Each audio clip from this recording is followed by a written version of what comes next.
Selamat datang di Ngopi Sore. Saya sudah menyediakan cangkir kopi saya. Bagaimana ya teman-teman semuanya? Semoga semuanya sehat dan tetap bahagia, tetap beraktivitas di awal minggu ini ya teman-teman. Kita ngopi sore kali ini, kita bisa ngobrol santai, ngobrol pintar Pak Frans ya. Jadi teman-teman bintang tamu sore ini di Ngopi Sore adalah Pak Frans ya. Teman-teman yang sudah join di 3i Networks pasti udah kenal banget, udah nggak asing lagi dengan bintang tamu kita ini. Jadi teman-teman silakan untuk bisa memberikan komentar ya yang sudah menyiapkan kopinya, siapkan juga gorengannya atau biskuit-biskuit atau kue-kue lainnya. Tentunya akan sangat seru sekali kalau kita bisa saling menyapa ya. Saya menyapa semua teman-teman yang spesial di Facebook yang kali ini kita ngobrol-ngobrol santai. Nah, teman-teman, kita sudah ada di new normal life dan semua orang pasti bertemu dengan yang namanya perubahan, siap nggak siap, mau nggak mau, pasti hidupnya harus berubah, entah berubah dari pola makan, pola tidur, kemudian dari segi kesehatan ya banyak aspek yang perlu dirubah ya, keuangan, pekerjaan semuanya berubah, bahkan anak-anak sekolah pun semuanya harus beradaptasi dengan online. Nah, bagaimana dengan keadaan teman-teman semua? Pasti semuanya, bahkan ibu-ibu pun harus beradaptasi di dapur, masaknya itu-itu melulu, kayaknya bosen juga ya. Mau nggak mau harus upgrade nih, cari resep baru, bertukar pikiran, cari komunitas untuk bisa masak. Nah, teman, namanya hidup itu tentunya kita perlu belajar ya. Belajar nggak akan pernah ada matinya. Nah, untuk guest star kita kali ini, bintang tamu kita Pak Frans ini adalah seorang sosok yang suka belajar pastinya. Saya juga suka belajar teman-teman. Di belakang saya ada buku-buku ya, ini buku-buku bacaan saya. Dan selama pandemi ini salah satu kebiasaan saya mulai berubah yaitu membaca buku. Karena dulu saya sering beli buku ya, kalau ke Gramedia ada buku baru, itu saya langsung beli. Tapi tumpuk aja teman-teman, dan saya jarang juga untuk membaca, karena kayaknya baca semangat-semangat nih, selembar, 2 lembar, terus abis itu malas lagi, taruh lagi. Nah, salah satu buku favorit saya nih, nah ini bukan endorse ya teman-temannya, tapi ini adalah salah satu buku favorit saya, Belajar Bisnis is Fun. Nah, jadi kali ini teman-teman kita akan belajar dengan salah satu partner saya di 3i Networks ini, memang sama-sama suka belajar, kadang-kadang suka bertukar pikiran, apa yang saya nggak tahu, saya suka tanya, Pak, ada perkembangan apa nih, kita sharing. Nah, kali ini saya langsung welcome bintang tamu kita Pak Frans. Halo Pak Frans. Ya, halo Bu Esther. Jadi kali ini kita ngobrol lepas ya Pak, kita nggak tugas ya, kita ngobrol lepas ya, menyapa semua mitra-mitra yang sedang menonton ya, tim kita, bahkan teman-teman masih ada waktu juga untuk colek calon mitra aja, kita ngopi bareng karena ini obrolannya umum ya, nggak tentang bisnis 3i Networks, tapi tentang umum bagaimana kita menghadapi hidup di new normal life ini. Gimana Pak Frans menghadapi kurang lebih 3 bulan ya kita di rumah, Pak Frans, apa yang Pak Frans pelajari nih? Ya, pastinya kita nggak ada yang tahu ya kalau COVID-19 itu bakal datang. Kalau waktu itu teman-teman mungkin di bulan Desember ya, Desember 2019, kita kan menghadapi akhir tahun, ceritanya mau tahun baru gitu kan. Saya juga nggak berpikir bakal ada kejadian seperti ini sih. Tapi memang kalau saya pribadi ya mau nggak mau memang harus terbiasa dengan situasi ini. Awalnya kaku ya, karena nggak bisa beraktivitas gitu. Tapi mungkin Bu Esther, dari awal 2020 saya udah belum pernah naik komuter lain lagi. Ya mungkin Bu Esther suka pergi naik komuter lain kan.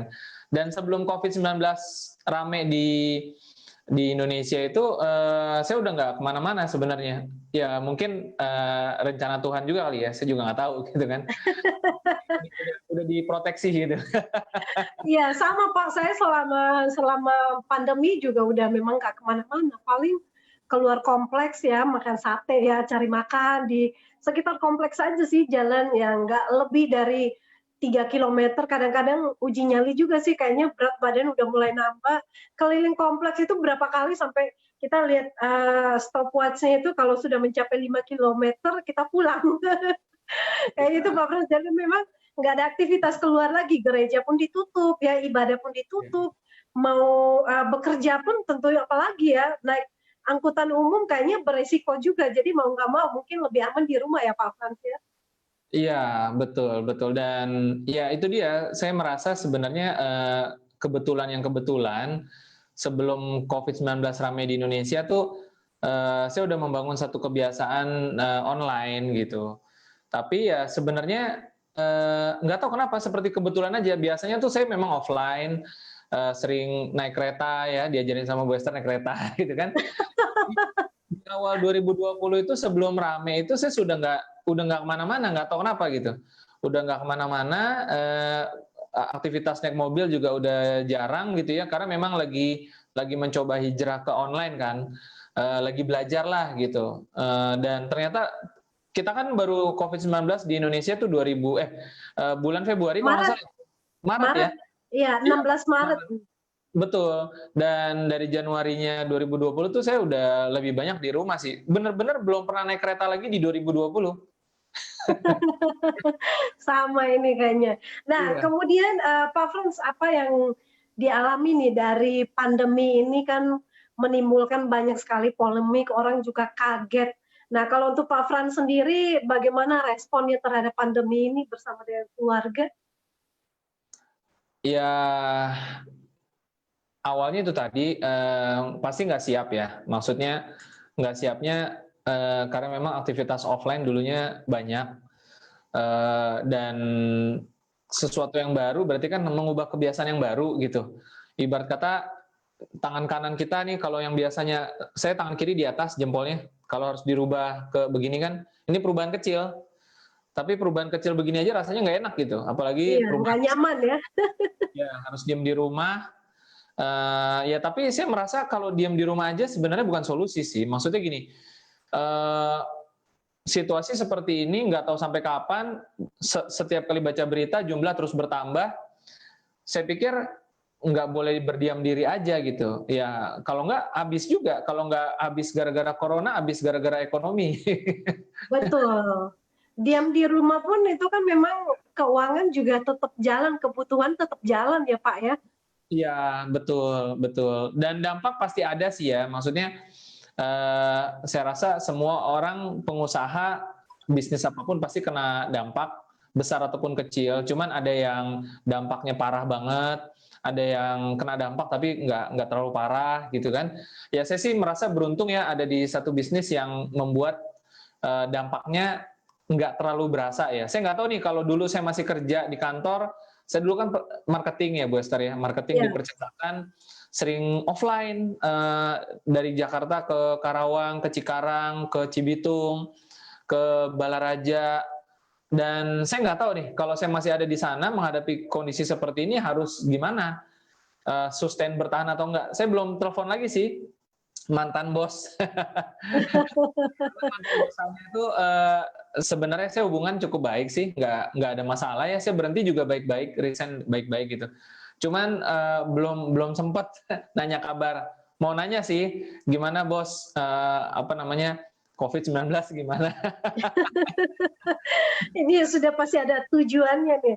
Oke, baik Pak Frans, mungkin ngobrol-ngobrol nanti sebelum kita masuk ke poinnya tentang pembelajaran penting yang dalam kehidupan menjelang dalam masa pandemi dan PSBB kemudian lanjut lagi ke new normal life ini tentunya banyak sekali perubahan dan penyesuaian yang begitu cepat banget gitu kita harus dipaksa untuk berubah sedemikian rupanya. Nah, ngomong-ngomong Pak Frans ini sebetulnya ya kita sedikit profil dulu ya. Pak Frans ini asalnya dari mana, kemudian pernah kerja di mana, latar belakang pendidikannya seperti apa nih Pak? Saya kuliah di Bina Nusantara ya waktu tahun 2002 atau 2003 gitu ya. lulusan 2006. Jadi lulus kuliah 2006, termasuk lulus kuliah tepat waktu sih ya, 3,5 atau 4 tahun gitu. Jurusannya teknik informatika, berarti saya seorang sarjana komputer. Tapi memang saya nggak pernah pakai gelarnya sih, sarjana komputer. Biasanya kan orang pakai di belakang namanya ada Eskom gitu ya.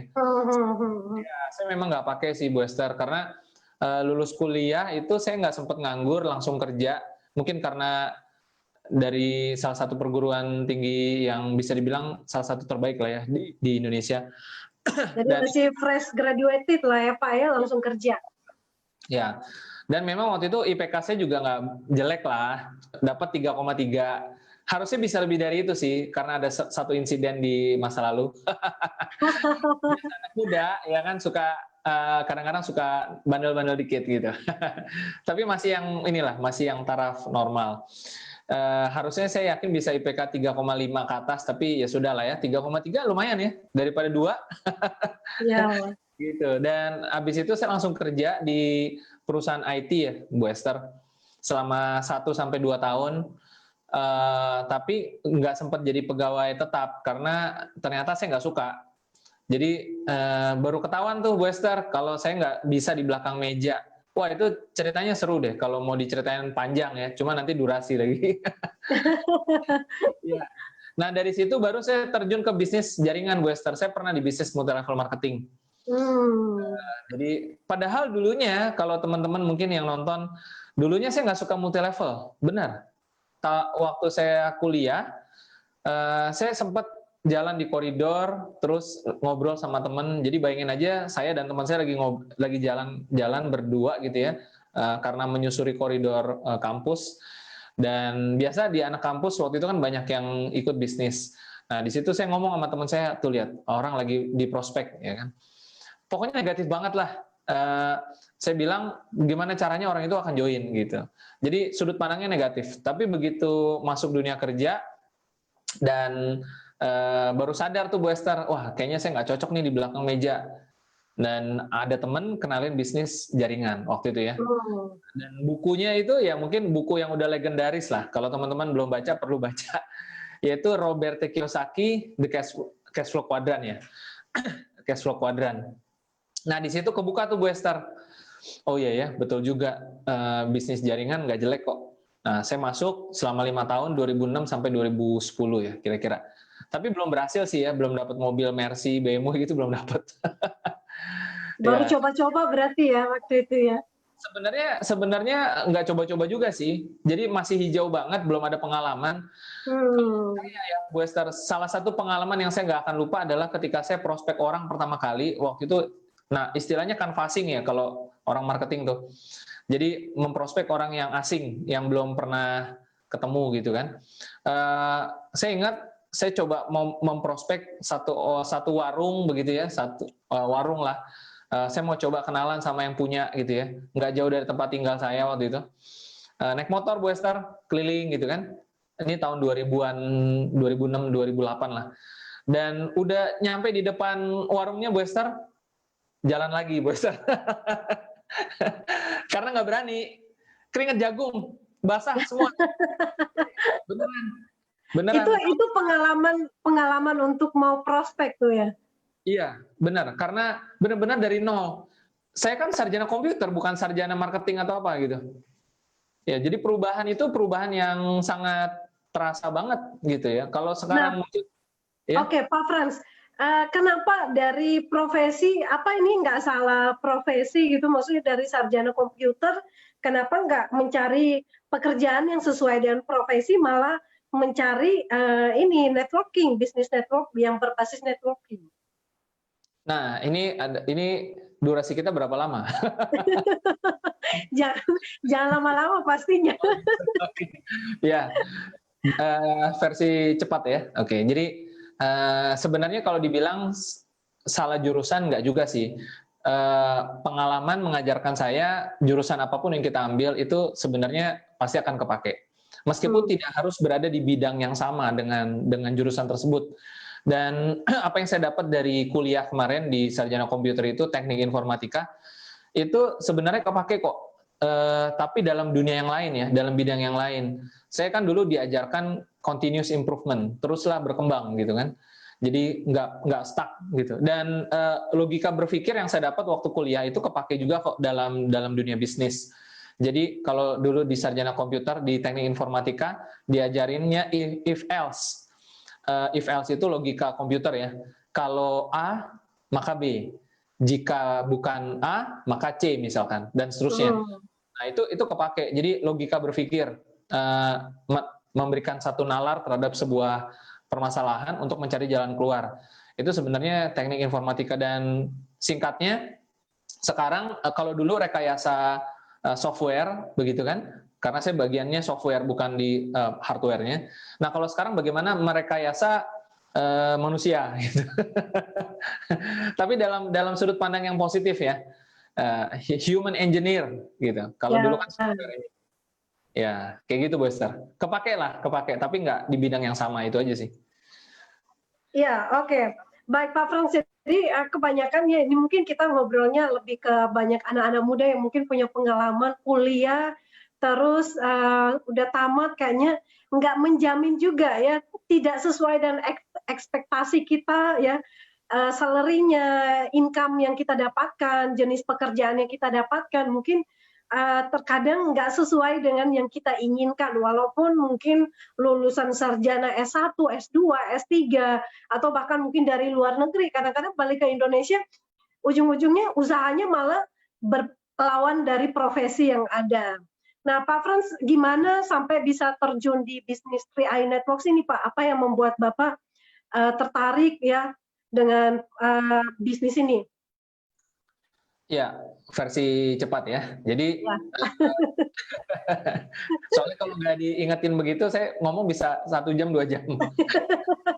Karena banyak banget yang bisa diceritain. Ya, oke. Jadi versi cepat sebenarnya apa yang saya ada sekarang, titik sekarang ini sebenarnya adalah akumulasi dari perjalanan kuliah sampai multi level marketing, lalu masuk ke percetakan. Tahun 2010 akhirnya saya bukan balik lagi ya. Tahun 2010 itu saya sudah tidak menjalankan bisnis jaringan yang tersebut multi level, tapi saya masuk ke percetakan stiker jadi marketing.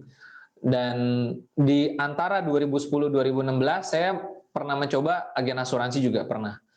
Dan saya mundur dari agen asuransi konvensional, alasannya karena takut kebanyakan nasabah. Ya karena saya tahu konsekuensinya kalau kita punya banyak nasabah seperti apa. Dan kalau Bu Esther bertanyanya kenapa akhirnya saya masuk ke 3i, ya karena pada dasarnya saya tidak menolak bisnis, konsep dari networking itu saya nggak nolak. Tetapi kalau teman-teman mungkin mau prospek saya, balik lagi ke multi level marketing produk, memang saya nggak akan masuk lagi ke sana gitu loh. Kenapa? Karena singkat ceritanya saya melihat sesuatu di 3i yang tidak bisa ditawarkan oleh konsep networking biasa yang produk maupun konsep networking yang ada di asuransi konvensional. Nah, itu alasannya sih. Jadi di sini ini ada sesuatu yang ketika saya lihat, wah, ini dia nih, ini sesuatu yang beda.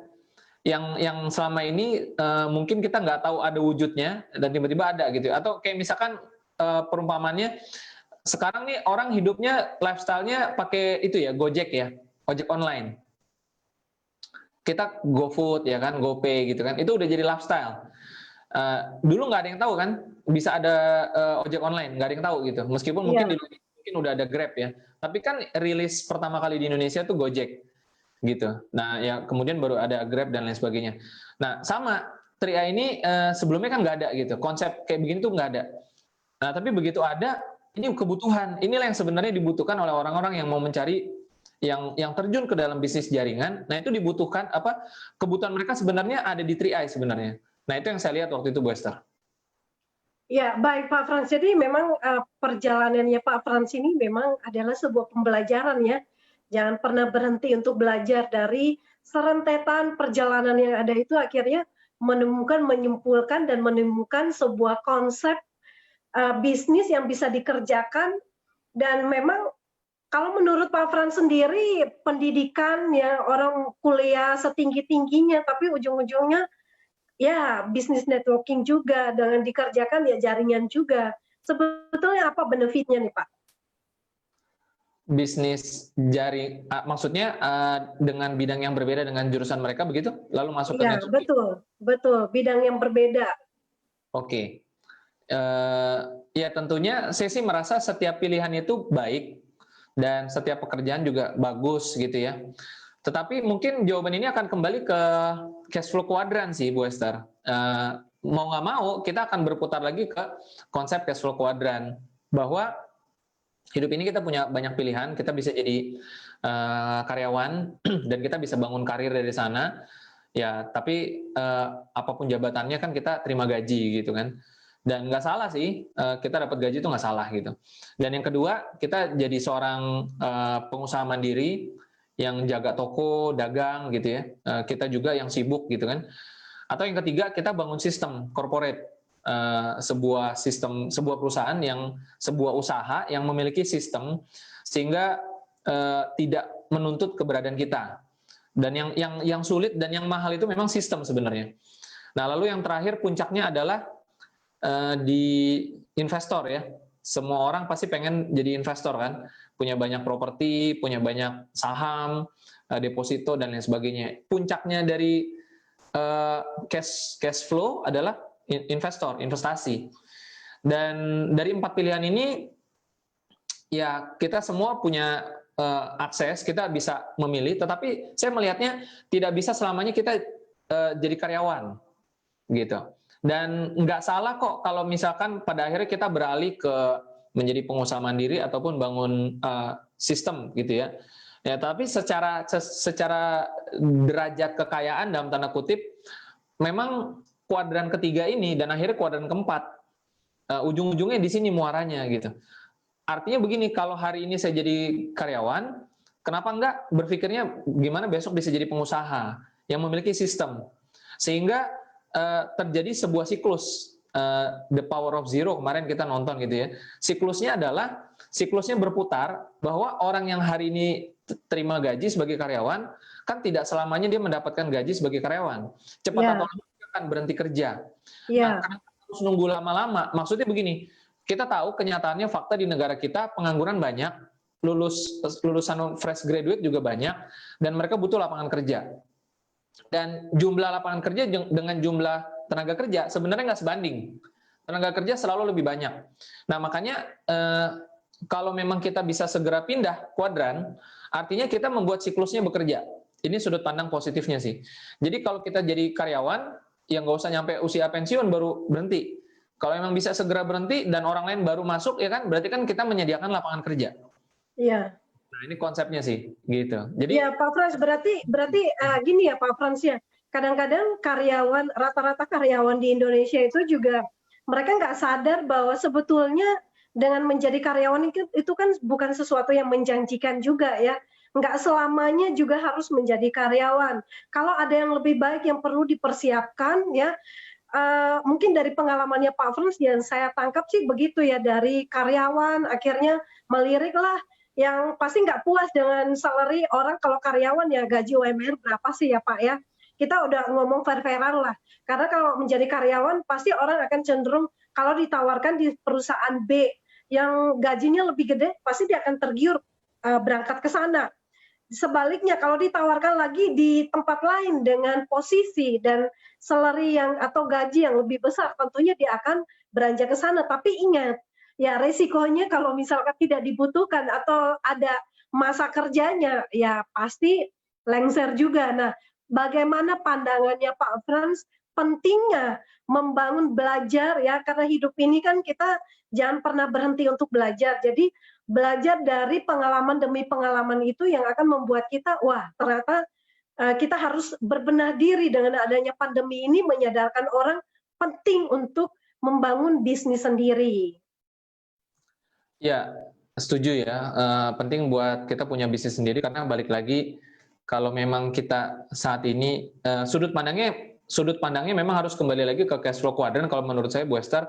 Jadi kalau kita seorang karyawan dan kita bisa berusaha untuk punya 2 kuadran gitu ya, baik di karyawan lalu kita coba bangun usaha kita sendiri. Dan yang paling gampang, paling mudah manajemennya Ya bisnis jaringan sebenarnya. Karena kalau kita udah karyawan kan kita kan waktunya habis, Bu Esther.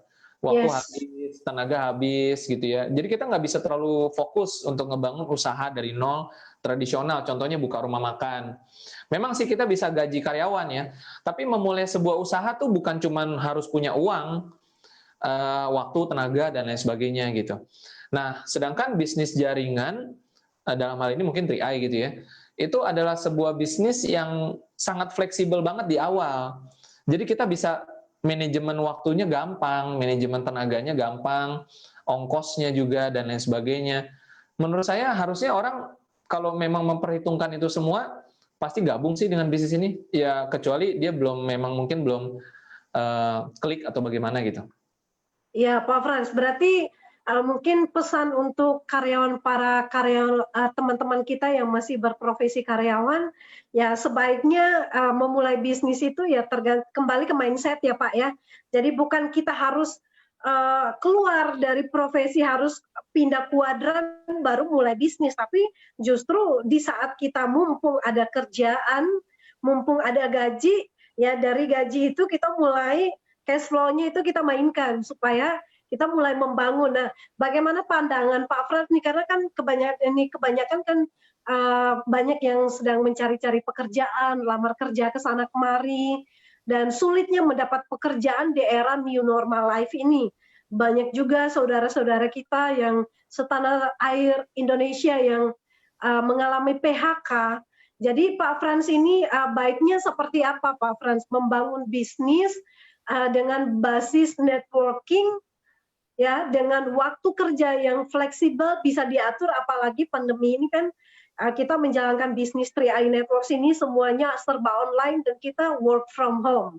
Nah, mungkin Pak Frans bisa memberikan opini tentang membangun bisnis berbasis networking yang kita kerjanya pun sangat fleksibel dan tentunya nggak ada target ya dari bisnis kita di 3i Networks. Sedikit Pak Frans mungkin memberikan opini. Ya, saya pernah ingat ada satu kata-kata motivasi dari seorang motivator yang kayaknya udah pensiun kayaknya. Jadi saya mungkin nggak sebutin lagi namanya. Beliau mengatakan ketika dalam sebuah posisi sedang tenggelam, maka tindakan apapun yang kita lakukan adalah tindakan penyelamatan diri.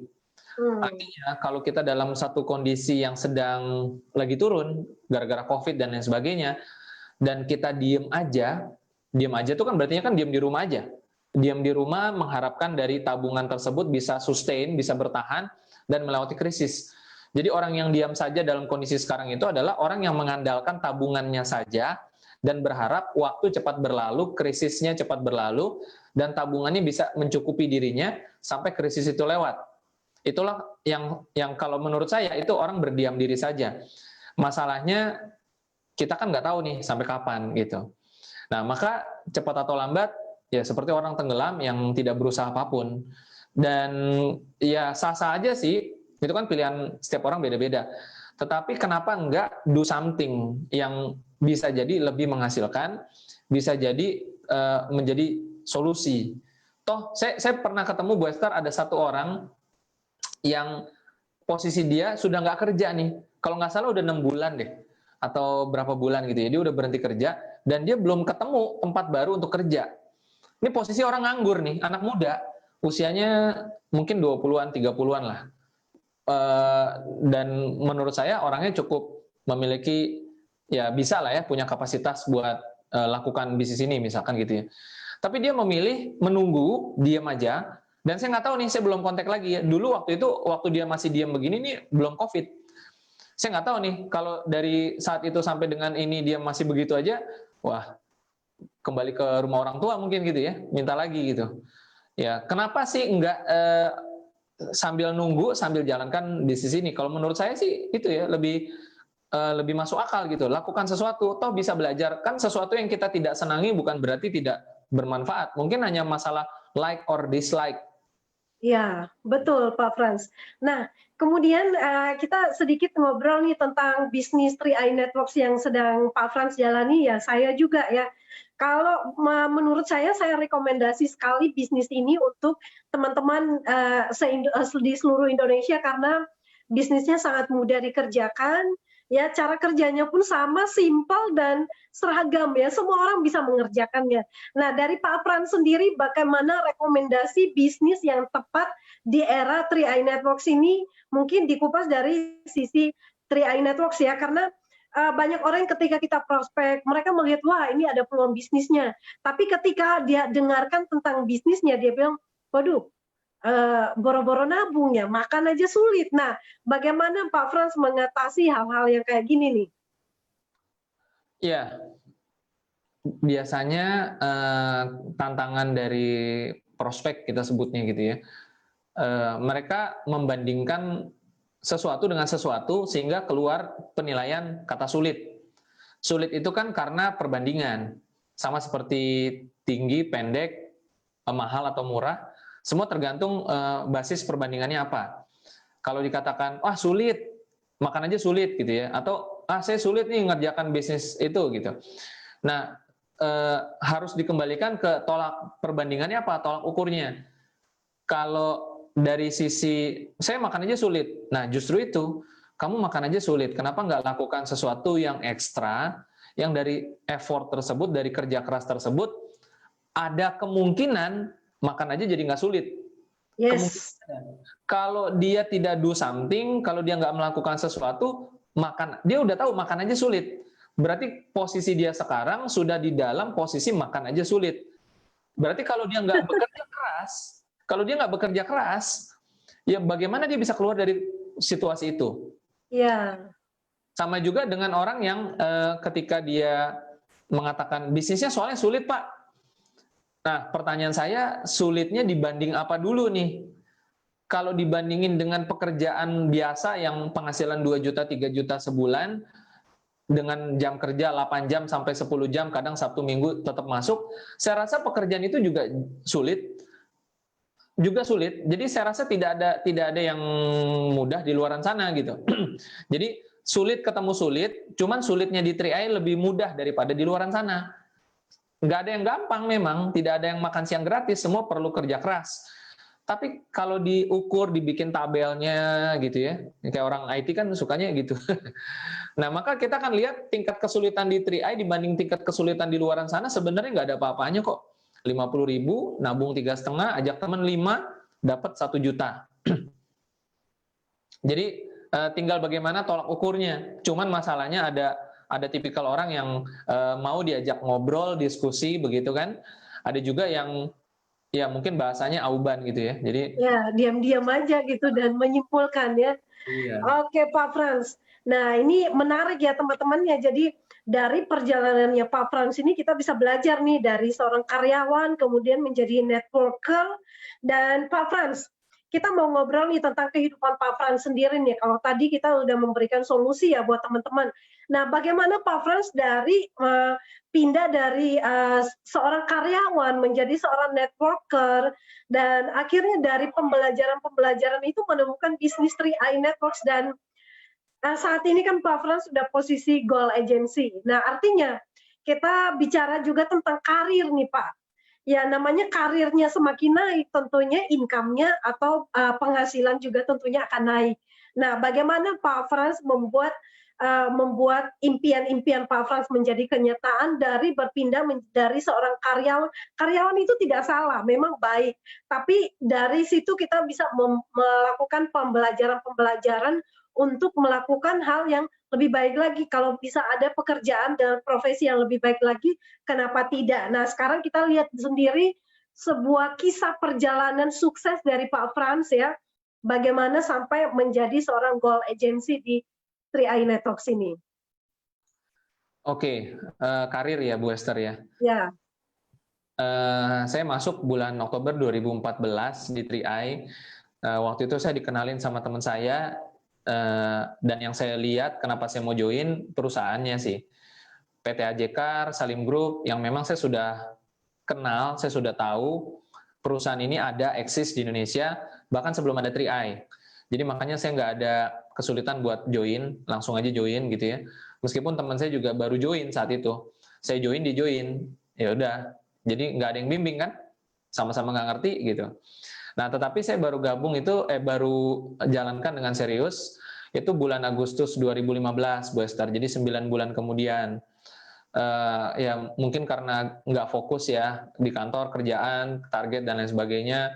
Nah baru saya mulai berpikir di 2015 itu kayaknya saya nggak bisa kerja terus di kantor. Gimana kalau besok capek dan sebagainya? Karena melelahkan juga loh Bu Esther, meskipun penghasilan saya di sana cukup besar gitu. Dan saya baru start itu benar-benar tuh di bulan Agustus dan langsung saya naik tim agensi. Tim agensi, lalu 2 bulan kemudian leader agensi, 2 bulan kemudian masuk ke bronze agensi. Berarti Agustus Desember tuh saya bronze agensi. Dan akhirnya saya resign di Januari 2016. Posisi kantor masih lebih bagus sebenarnya. Nah, tapi kemudian 2 bulan berikutnya masuk ke 10 juta sebulan tuh Bu Esther.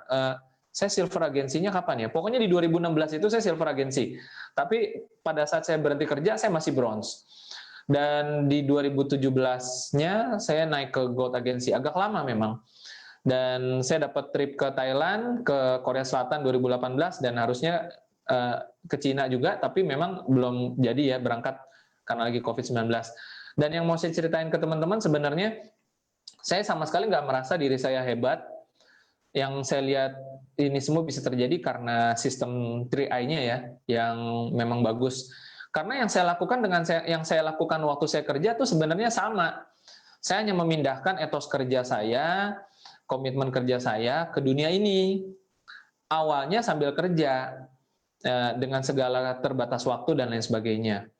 Dan jadi benar-benar saya nggak merasa hebat sama sekali sih. Saya hanya terus belajar. Saya juga dulu nggak ngerti Zoom, nggak tahu banyak hal lah ya tentang online begitu kan. Tapi saya mau terus belajar, berkembang, sehingga beradaptasi begitu ya, beradaptasi. Dan kalau dalam dunia bisnis, naik turun itu sesuatu yang biasa sih. Karena saya juga orang tua wira swasta, Bu Esther. Jadi dengan proses itu ya biasa sih, udah biasa gitu ya. Dan saya fokus ke depan, menurut saya pribadi, saya tidak merasa pencapaian tersebut hal yang biasa aja kalau menurut saya. Karena itu bagian dari proses, dan saya fokus ke depan ngelihat potensi 3i di mana bisa mencapai 10 juta sampai 60 juta penduduk Indonesia yang akan bergabung, dan saya yakin itu akan terjadi sih. Dan hanya saja perlu proses dan tidak pernah berhenti belajar, tidak pernah berhenti berinovasi, berkreativitas, karena bisnis ini masih sangat muda, masih banyak ruang tumbuh dan berkembangnya, strategi-strategi, inovasi, mungkin iklan dan lain sebagainya yang akan dilakukan oleh perusahaan CHR katanya kan. Nah itu akan saya rasa pasti akan terjadi. Tinggal bagaimana kita sabar jalanin prosesnya. Ya seperti itu Bu Esther.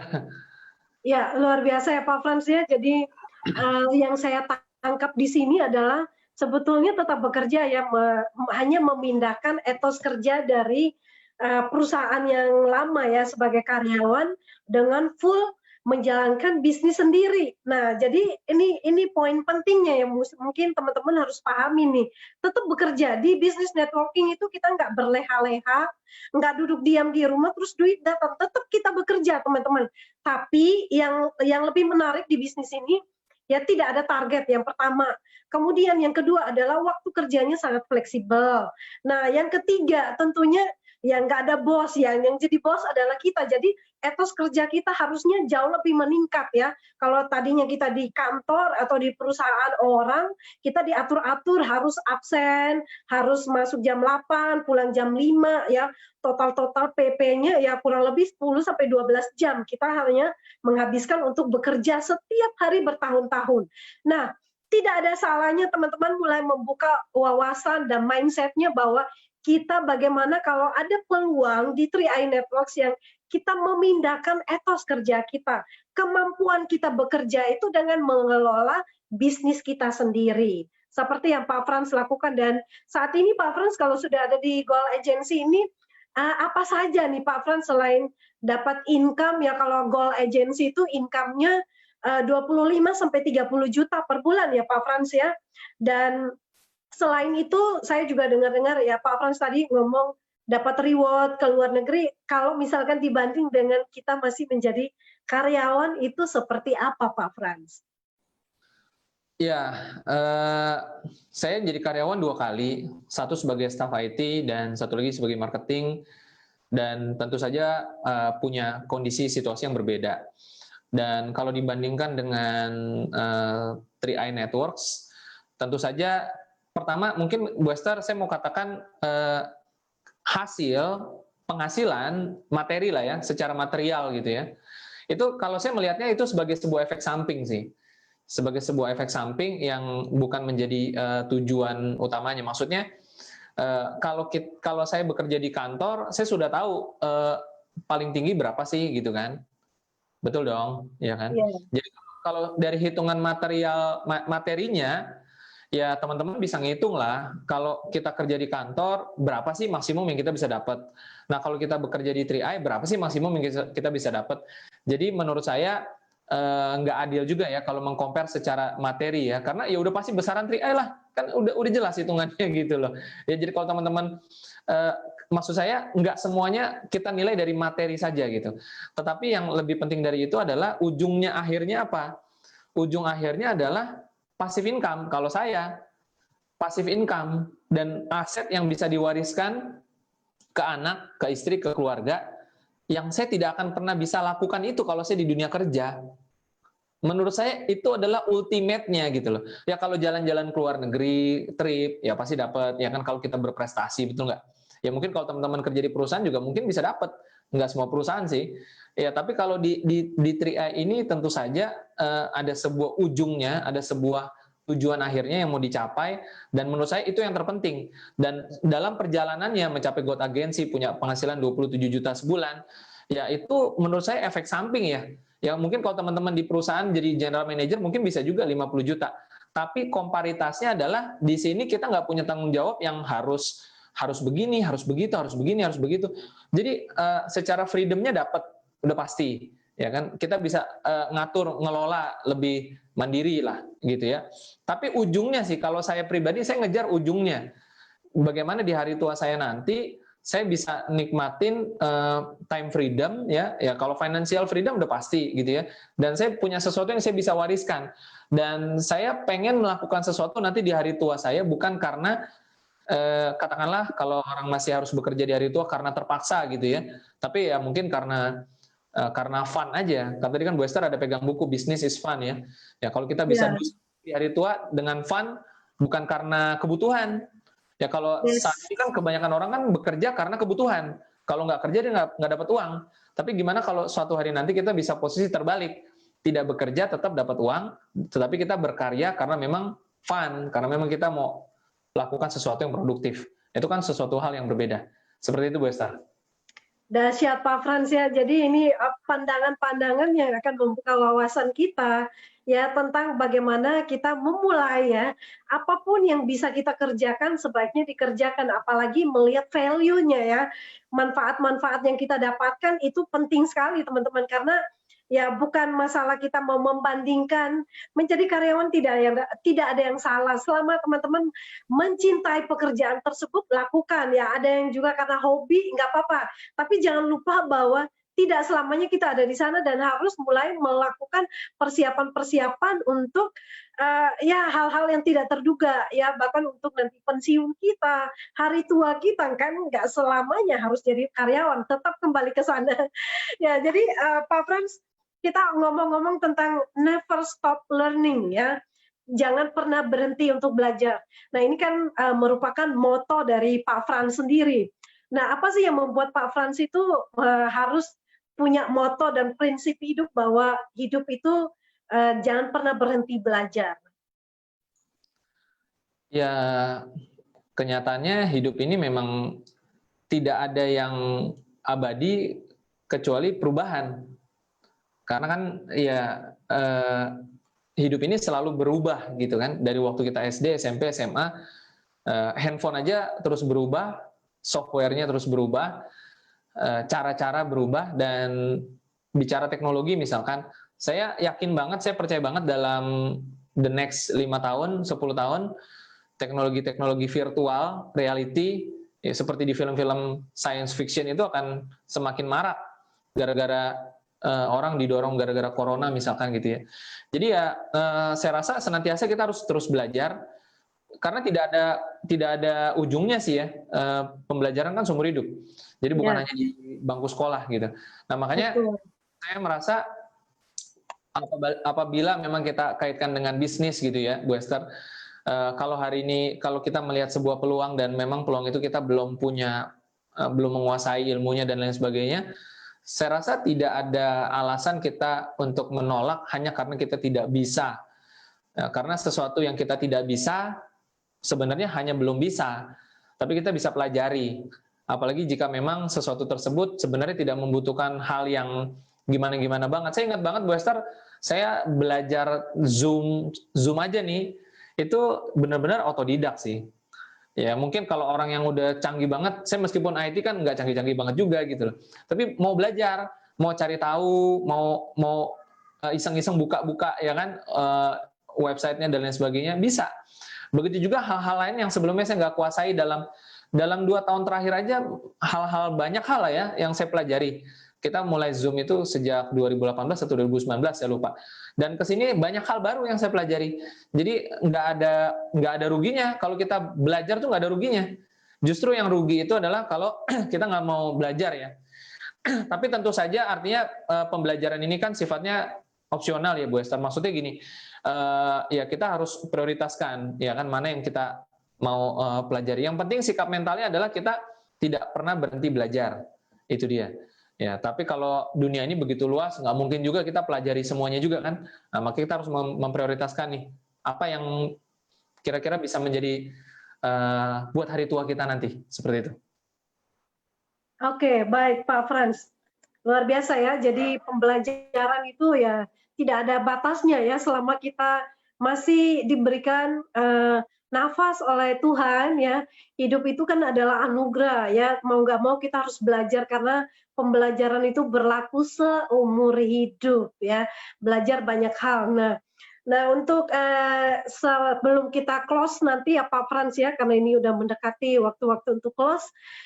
Pak Frans, pembelajaran apa nih dari pandemi ini secara keseluruhan ya, banyak ya dari pandangan orang. Kalau misalkan dari orang berada sih keuangan bukan lagi yang harus dikejar karena mungkin dia sudah bekerja sebelumnya dan sudah mempersiapkan segala sesuatunya, tinggal dinikmati dan menunggu corona berlalu untuk membangun lagi dan mempersiapkan lagi. Nah, tapi kalau untuk kita masyarakat Indonesia yang masih menengah ke bawah ini kan tentunya penghasilan keuangan itu menjadi sebuah kebutuhan yang harus saat ini di upgrade. Begitu banyak orang yang mencari peluang bisnis. Nah, bisnis 3i Networks yang saat ini kita jalankan ini, bagaimana cara Pak Frans untuk memberikan pandangan ya supaya teman-teman yang mungkin belum bergabung ini ketika video ini dibagikan, mereka juga tahu bahwa wah di pandemi ini ada kesempatan ya melalui bisnis 3i Networks ini. Oke, peluang yang ada di 3i di saat corona ini sebenarnya peluang yang sangat bagus buat teman-teman jalankan. Kenapa? Karena kalau kita lihat 3i-nya saja, 3i itu kan artinya insurance, lalu investment, lalu income. Dan kalau bicara insurance, corona mengakibatkan banyak sekali angka kematian. Itu kan faktanya. Dimanapun dan bisa terjadi kepada siapapun. Jadi bicara tentang angka kematian tersebut, berarti kan sebenarnya tidak jauh dari ada fungsi insurance di sana untuk memberikan sebuah persiapan dana warisan untuk keluarga. Jangan sampai terjadi resiko tidak punya persiapan. Karena yang namanya resiko itu bisa terjadi di mana saja, kepada siapa saja. Jadi lebih baik kita punya persiapannya. Poin pertama, yang pertama insurance. Yang kedua adalah investment.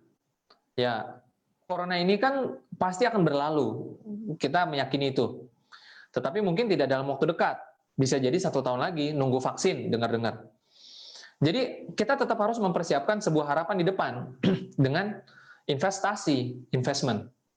Paling tidak 5 tahun dari sekarang, kita semua membutuhkan biaya.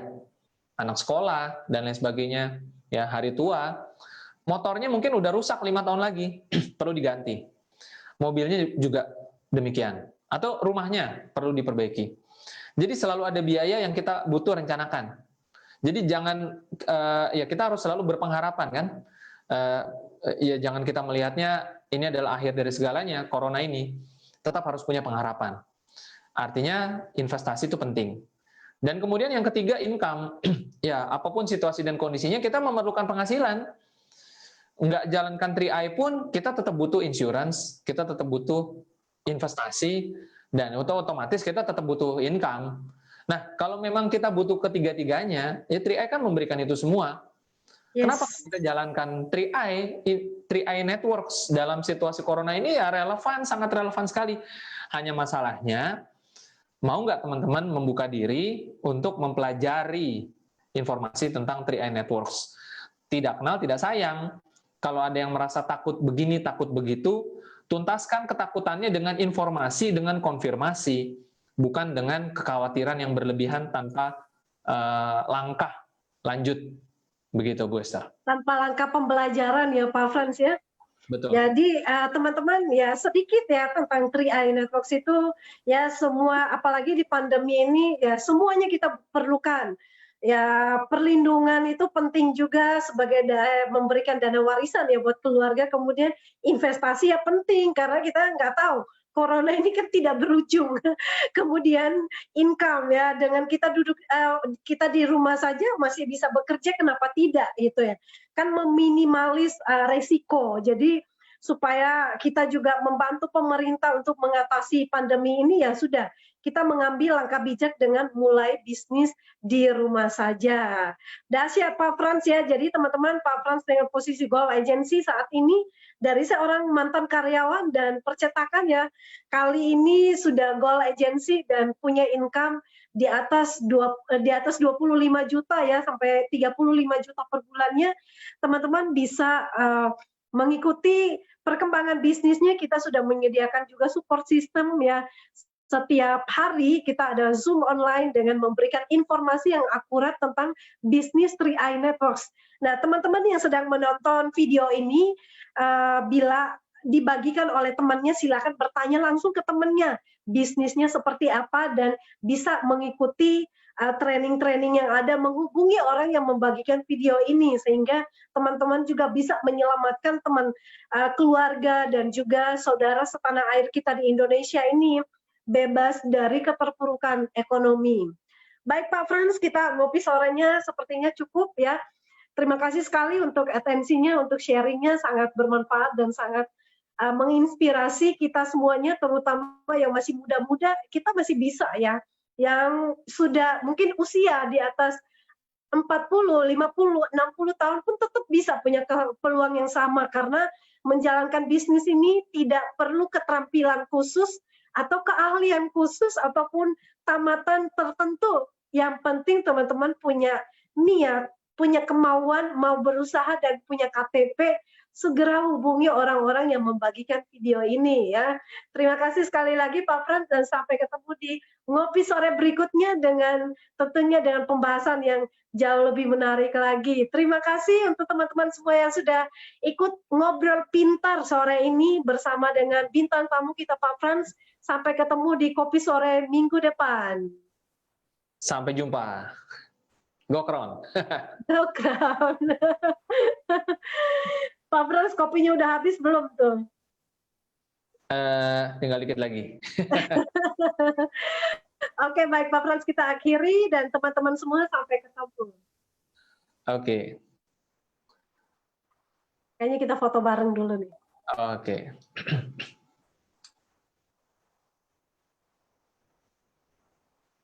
Sip, thank you. God bless you all. Oke. Bu, nanti kirimin linknya ya. Iya, siap. Oke. Yuk, Liv ya.